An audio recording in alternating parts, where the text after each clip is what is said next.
What's up, guys? It's your boy Zwolki back out with another of the Chris Watts videos.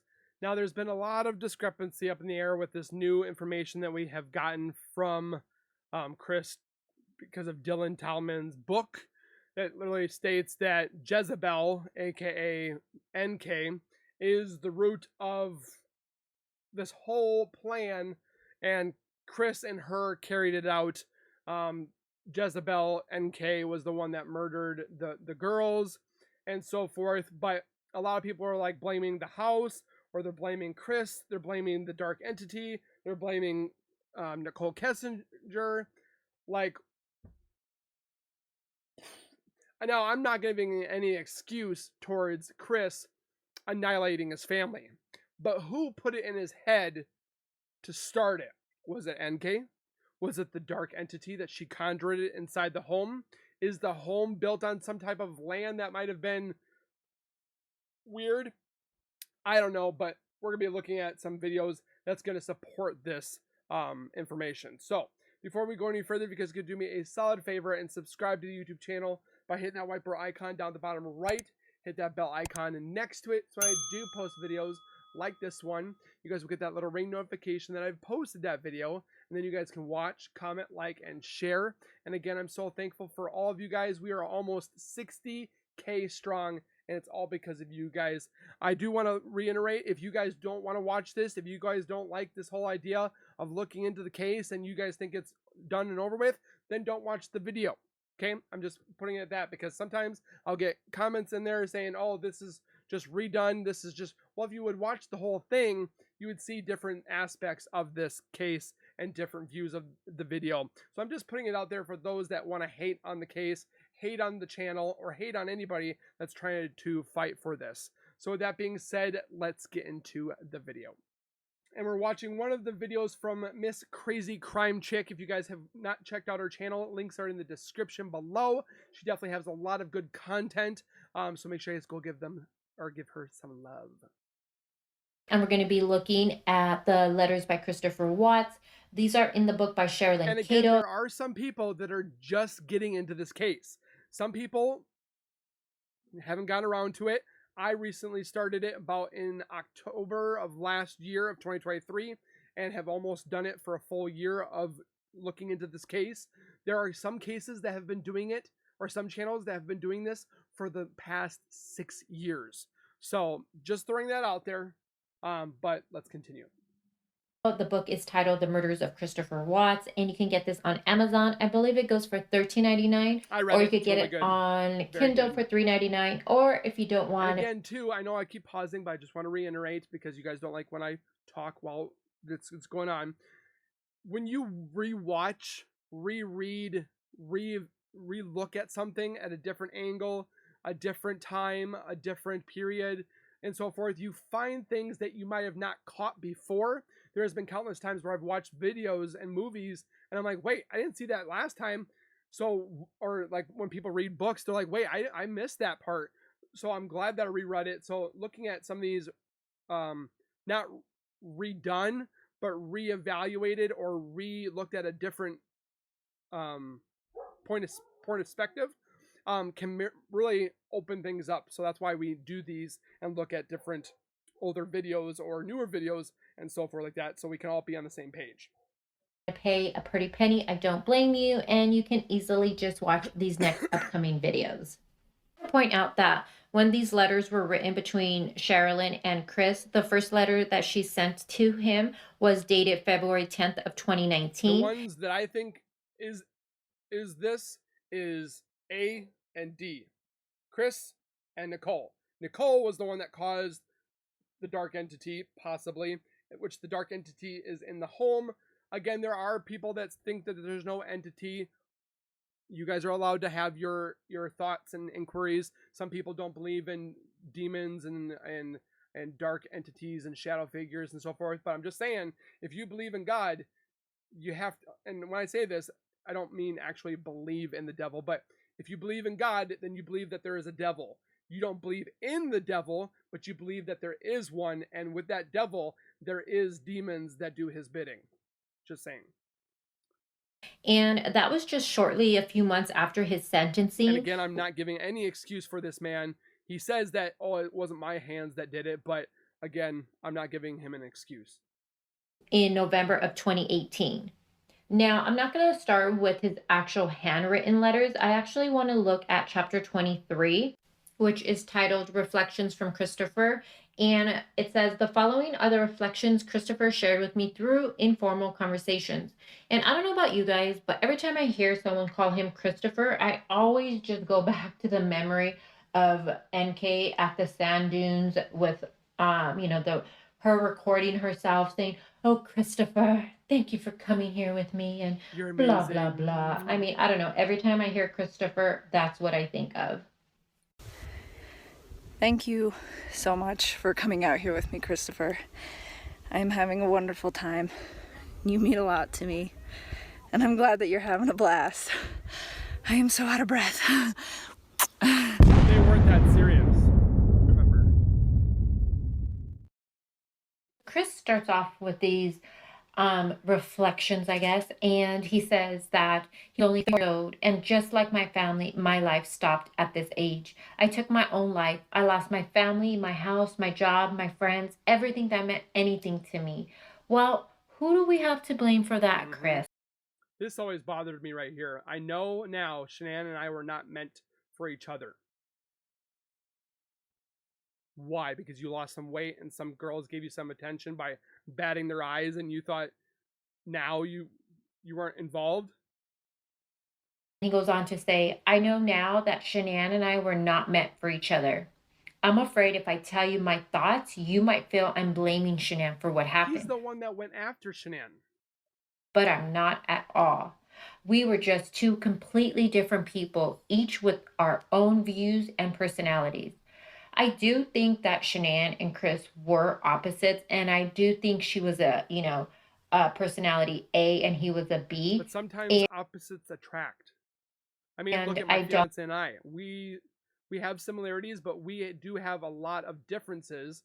But we feed off each other in a good way because what she likes, I don't like, and I've actually learned to learn and love some things that she did, and now she kind of learns to love some things that I do. He just didn't want to even look at it. He's just like, oh, pretty girl that likes me, and Google's butt stuff, and looks at wedding dresses. don't think they were I don't think they meshed well. And I think eventually from everything we've seen with the videos that Shanann has uploaded, I just think that eventually one of them would end up cracking, and I think divorce was down the Or it line. should have been I don't think it divorce, would have been a year or two, but I do just think because they were not just murder. so opposite that eventually it just would have fizzled completely out, and one of them would have wanted out of that marriage. Which Chris did, but he did it the wrong way. Well, I really think about it, he says, I wasn't true to himself when I first met her. Shanann was so beautiful. I remember I just couldn't relax, he says. And then he goes on to say that she was so confident and that her presence was so bold, and he was quiet and he liked to be in the background. He says, I tried probably too hard and always wanted to impress her, except on our first date. This is when he goes on to talk about how he looked like a bum and he wasn't dressed appropriately. We've all heard the story. We know that he talks about it in the prison interview. And that's where, Tammy laughs out loud and you're like, okay, what's so effing funny? But he says that Shanann showed up so dressed up and looking nice, and he just was in sandals and shorts and a t-shirt, and he felt like an idiot. He goes on and says that he felt so bad and that he thought she wouldn't want to give him a second date, but it turned out to be a really good evening, he says. That first date would be something that him and Shanann would reminisce on and laugh about. He goes on to say that they dated for about a year, and that's when he proposed to her. He bought her the biggest diamond he could afford. He had spent 6 months of wages on that ring, and she loved it. I arranged for both of the families to come down to the beach when I proposed to her, Wonder he how that said. went. We were so in love and so happy. She loved me and I loved her. Her family loved me. He points out quite often how much Shanann's family loved Took him him, in as a and son, a that brother. he goes on to say that at one point, Sandy, who's Shanann's mom, even told her, "You better hang on to him." I just think it's kind of funny that he likes to point out how much they He was loved the, him. We spent the next few months, he says, preparing for the wedding, and Shanann planned everything, and it was a perfect day. but yeah, your family Next wasn't part I there. do think is interesting what he said. He talks about the wedding day and how it was the happiest day of his life. When he thinks of good memories, he definitely thinks of that day and how beautiful Shanann was, and he hadn't seen a bride more beautiful than And you Shanann. took that away. And we know that we've seen Let me the tell you, NK would not have looked as good as Shanann. photos and we've seen the videos of the wedding, and Shanann looked amazing. She did. She looked gorgeous on that day. And I just think it's interesting what he says, though, because we know that Chris's family did not show up. We know his mom, his dad, and Jamie, his sister, did not go to the wedding. So I would have been If totally you love your brother, your son, and support him, even if you didn't support his spouse, you should have gone there to support him, and yet they didn't. That says volume. Just saying. really upset and devastated if my family didn't show up. And even though I would have been happy and it would have been a good memory that I was getting married, I don't know if I would say it was the happiest day of my It life, wasn't. because Yes. deep down, he must have been bothered that his family didn't show up on this very special occasion. Now, he goes on to say that now, after the marriage, that life settled into a routine like anyone else's life, he says. We had the girls, and they were such a blessing. Everything revolved around the girls.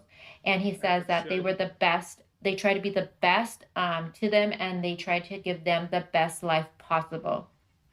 He says, when I think back on what I had, I still cannot believe I lost my whole family, a family I had wanted my whole life. It's the most horrible thing I could ever All for a do. woman. And I'm still saying it with, it was not my mind or my hands that did this to them, but the hands and mind being controlled by something evil. I hope people Yeah, will entity. believe me. Now, I know a lot of you are going, what? Yeah, So exactly. let's just talk about that real quick. You know, when you hear Chris saying something like that, you think, oh, someone must have been right there beside him, holding his hands down. But one thing I've noticed when I listen It's almost to like that episode or that movie, "The Devil Made Me Do It," or the news broadcasting or that actual event because it actually happened, where he blamed that the devil made me do it. It's like he thought he was try to use that as his cover up kind of thing after his other ones failed. different killers' confessions, they kind of say the same thing. And that's something that we're going to be going through on the channel coming up. And I can't wait. And I'm super excited about it. We're going to be listening to and going over different cases. And one thing you will see is that a lot of these killers say the same thing, that I they did do felt it. an evil presence come over them, they felt I controlled, wasn't their in the right mind. mind was being controlled by something evil, an evil entity. And they'll say that they just couldn't take their hands off, something was holding their hands. It's kind of weird how they almost in some ways say the same thing. It's like, is there a handbook out there that tells you what to say if you get Just caught being for a a crime like narcissist. this? I don't know, I just think it's interesting that a lot of them do say the same thing about an evil presence taking control of them. He talks about how many things in their life were less than perfect, at least he had thought. Although, if you were to ask him now, he might say a different story. He says that Shanann created this perfect life from the outside, and it almost was, but except for him. And again, nothing's perfect. No one's perfect. No one's life is perfect, you guys. We should know that. He talks about that he needed to rise to the occasion and be a man. And he wanted and to help his wife see that she could not control everything and everyone around her.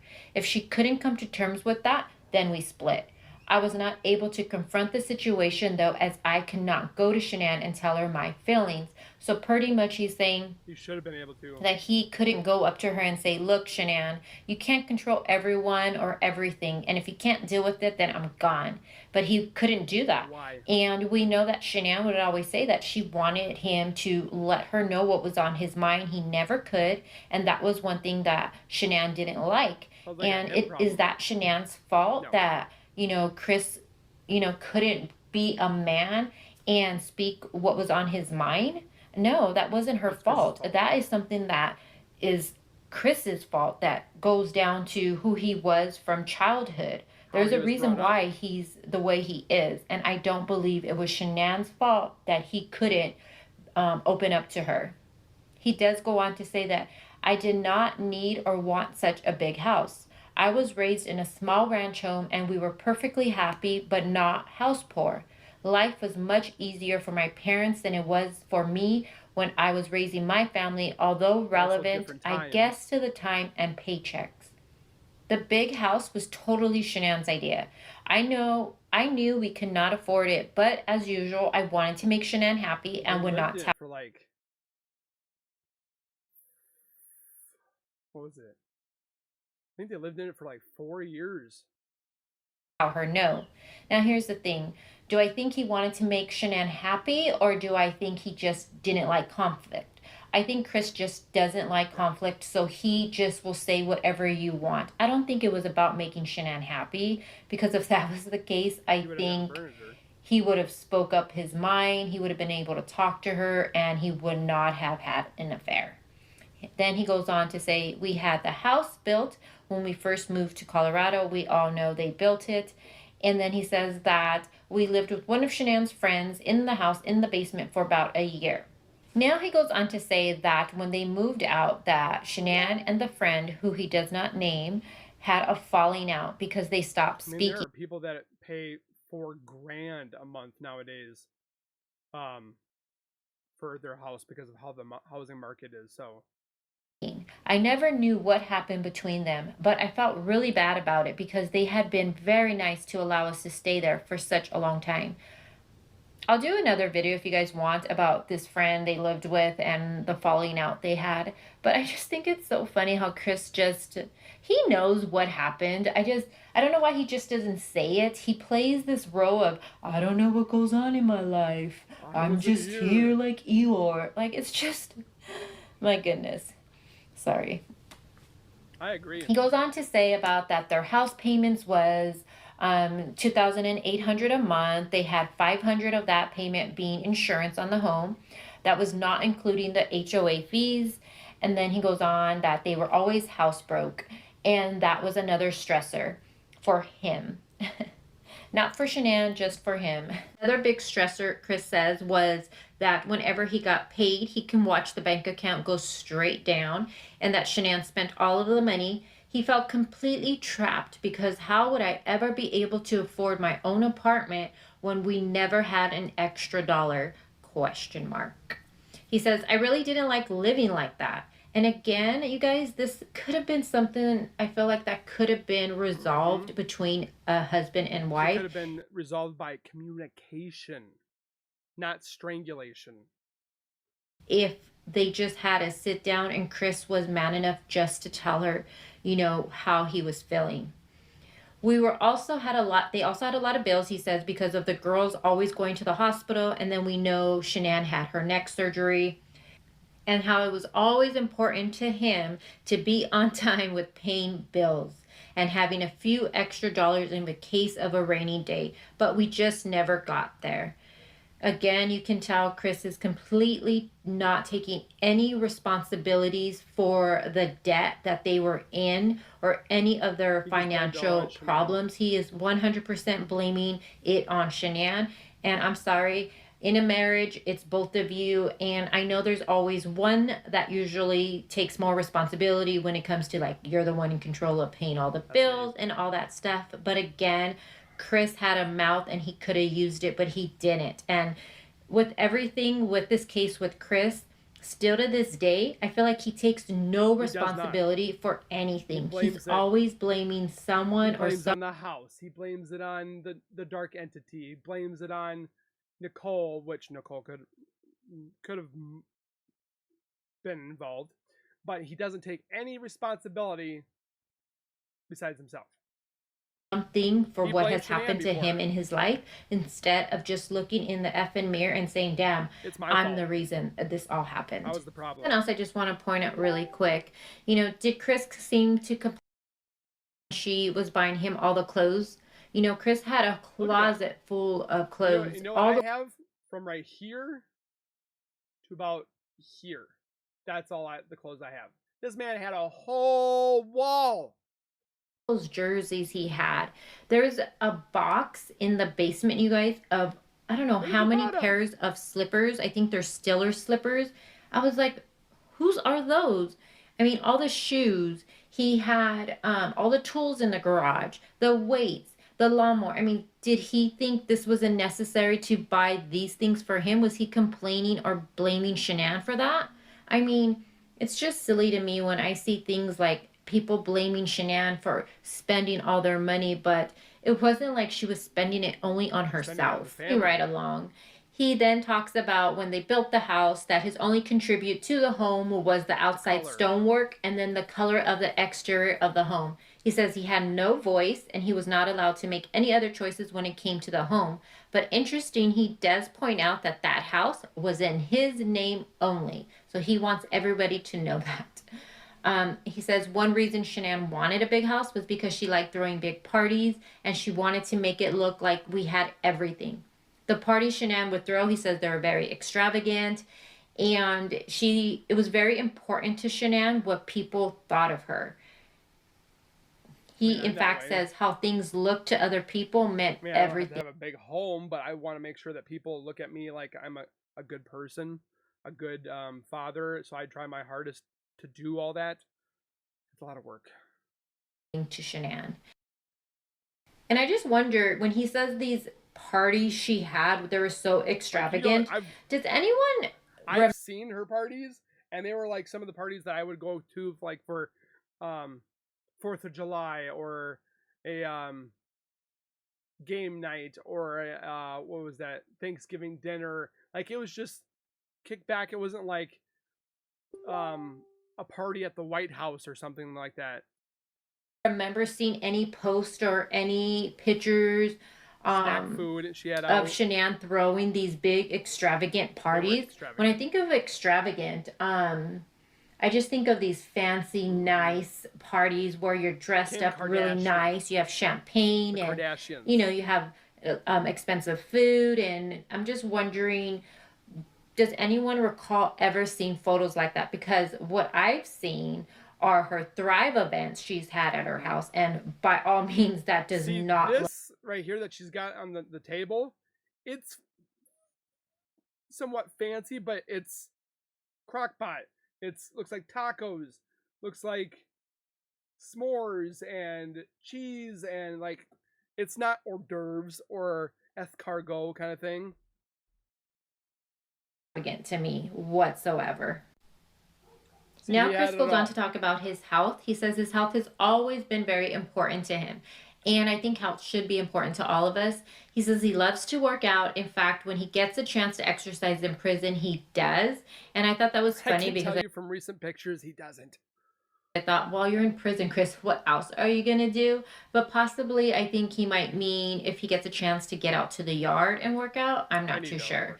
He says Shanann resented him working out so much and that she said it took up too much time from them spending time together. So because of that, he had to start working out at 4 a.m. before he went to work. He talks about he weighed 245 pounds and he got down to about 170. Shanann used to get dressed in running clothes and ask him to take a photo of her so it would look like she went on a run with Chris. But in reality, she wouldn't. And him and Shanann would laugh about it. And I just thought, damn, Chris, you're totally putting her out on blast. He says sometimes on the evenings he would go for a run after he put the girls down for the night, but Shanann didn't like that either. And this is something I've always questioned and I've always thought, if Shanann didn't like Chris going on these nightly runs all of a sudden, I wonder if they started becoming excessive. I wonder if he was just saying he was going on these runs because he was secretly meeting up with the mistress. And that's something I've always thought. We know that the mistress admitted that her and Chris used to meet at the park by her house. And that was before they went on their first real outing. And we know that park was the park that Chris used to go on his runs with that was with none other than Nick there. This next part, I'm not too sure if he's talking after the murders or prior to the murders, but he says that he was telling everybody that him and Shanann were talking about separating for a few months. And that was a lie, though. He said It that did when she went to North Carolina. That was separation enough, right? Like, how much more separation do you need?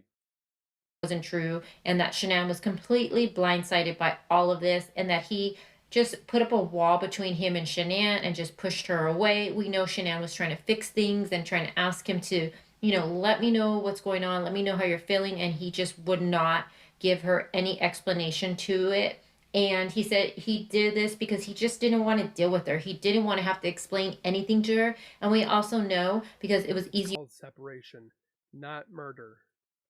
for him if they were fighting to talk to the mistress. This next part I thought was interesting. He said he did sleep in the basement sometime, but only at the very end after we got back from North Carolina. Now, why would anyone even think he was sleeping in the basement prior to North Carolina if they weren't having any Marital type of issues? So I thought that comment was kind of interesting. But he slept in their marital bed after he had murdered them. He slept on his side. Said we went to San Diego on June 22nd, and we know they came home on the 26th. Shanann and the girls, they went to North Carolina with Shanann's dad. As soon as Shanann and the girls left that afternoon, his world just spiraled out of control. So that tells me as soon as they were gone, he called that mistress up and was like, hey, honey, my wife, my kids are gone. Come down here. Let's party.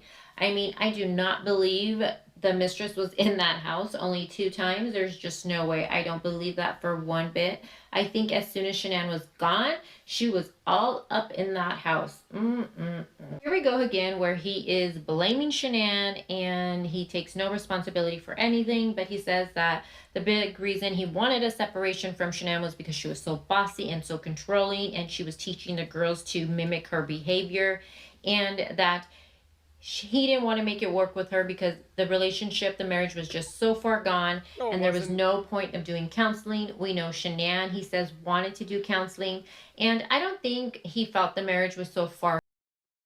I think he was so far gone with the mistress, and that's the reason he couldn't make it work with Shanann. He also said that he was just tired of her controlling ways, and he was especially tired of her keeping me and the girls from my family, he said. There wasn't a good reason for me to be kept from That's the them. thing that he doesn't understand is they both left their families. Like, both of them didn't get to see their family because they both left North Carolina.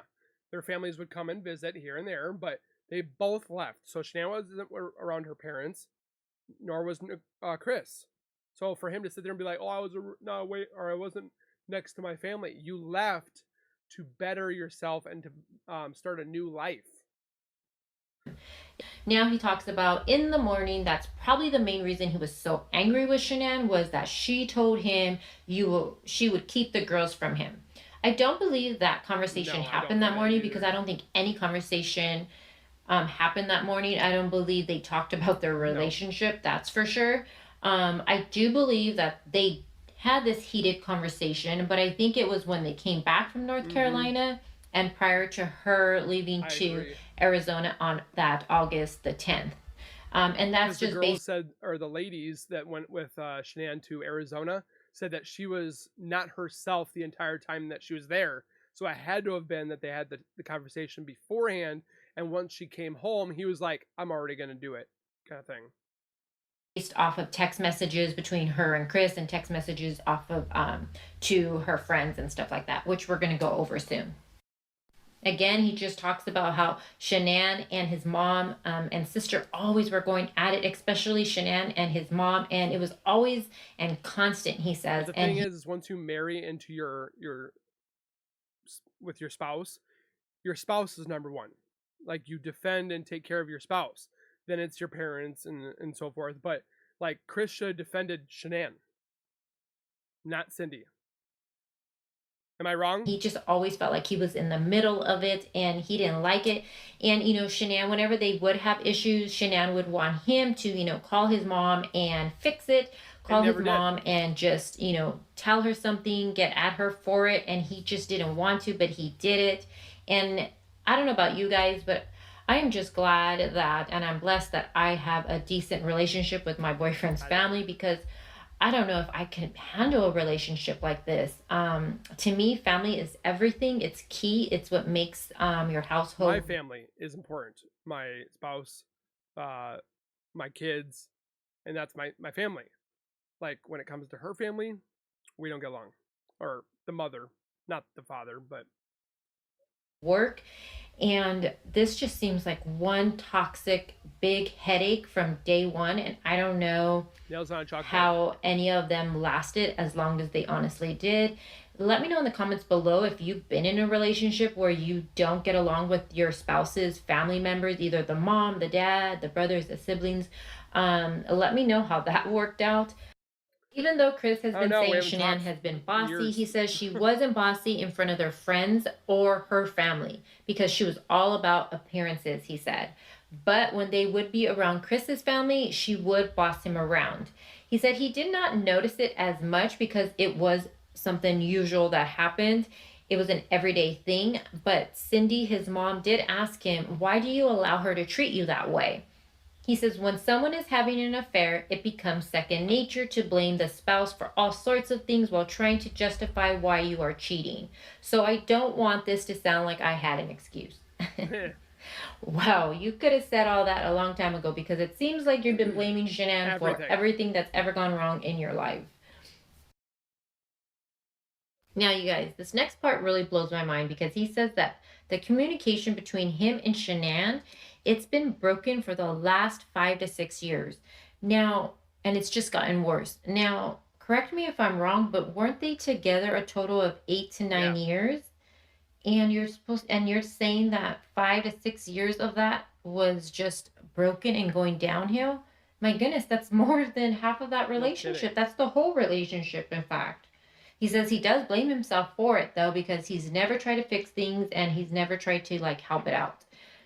He says it's gotten to a point where they actually had nothing substantial to say to each other, and that at one time he did try to talk to her very gently, he said, but it just fell on deaf ears. He says to keep the peace, I would sometimes hang out with her by the bed and keep her company until she fell asleep.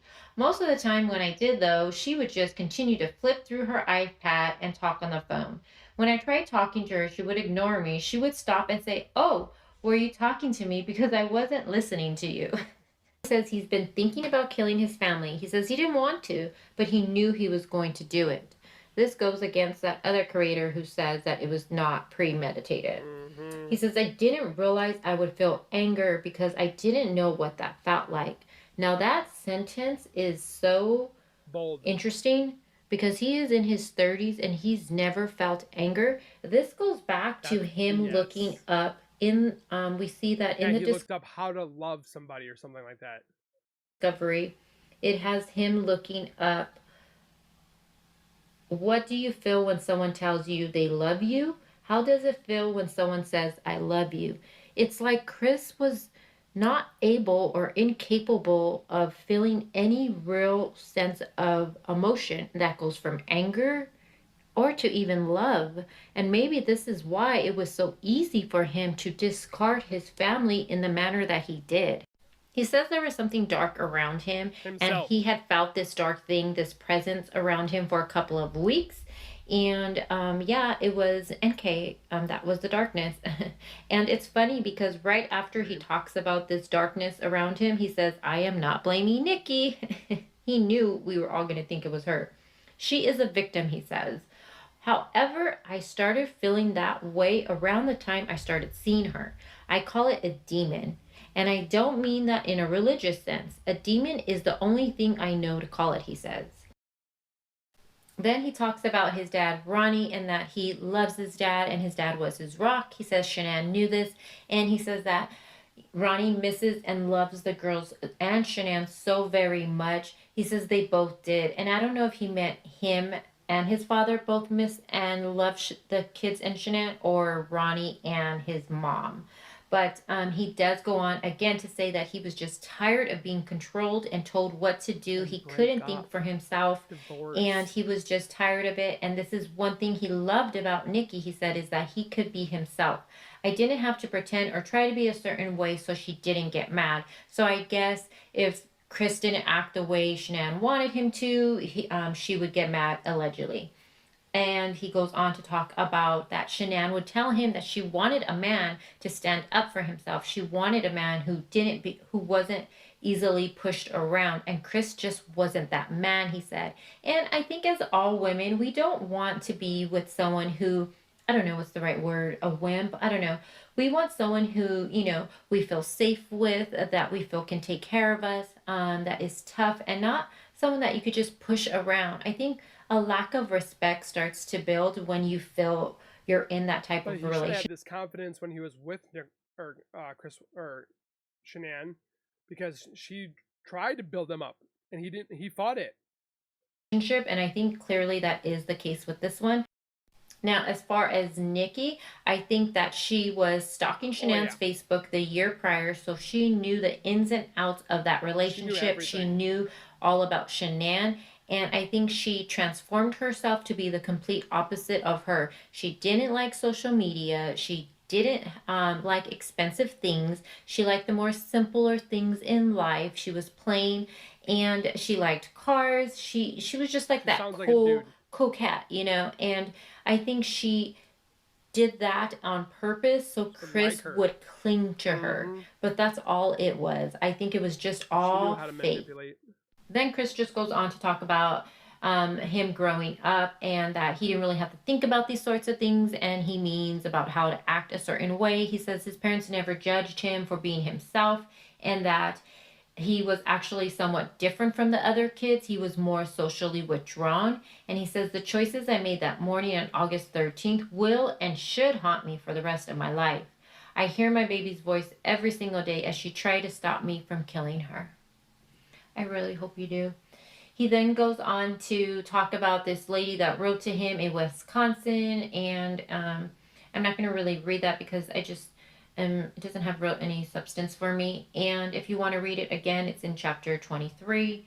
He I've then read the just book ends this twice. part with that he believes without a doubt that Bella is in heaven, and as far as beating himself up, that will happen for as long as he lives. So that's going to wrap up this video. That's pretty much where this chapter. So what do you guys think? Is it all Chris? Is it okay that Chris blames the house? Is it okay that Chris blames the dark presence? Is it okay that Chris blames Nicole Kessinger? Or is it just all one wrapped up in a little pretty bow that all of it was included, but Chris was the main um, part of it that did all of it? Nicole wasn't involved. I think still Nicole was involved in some shape or form. We just can't completely pinpoint it because they just closed it up. They were done. They didn't go anywhere anymore. That's what's upsetting. And I said it how many different times, and I'll say it again. If they actually talk to Nicole Kessinger, find out if she's innocent or guilty, which I highly think it would be guilty of something, this case would go dormant. It would go quiet. It would go to sleep. It would be over. But they continue. This case continuously goes, including with myself, because we want to find those answers and find the whole 100% justice. So, with that being said, comment your guys' thoughts down below. Hit the like button for the obvious reasons of hopefully one day that all this stuff that we're doing on my channel and all the other channels will actually mean something. And we will see you guys in the next video. Please take care, be safe, and as always, keep nerding on, and we'll see you guys in the next video.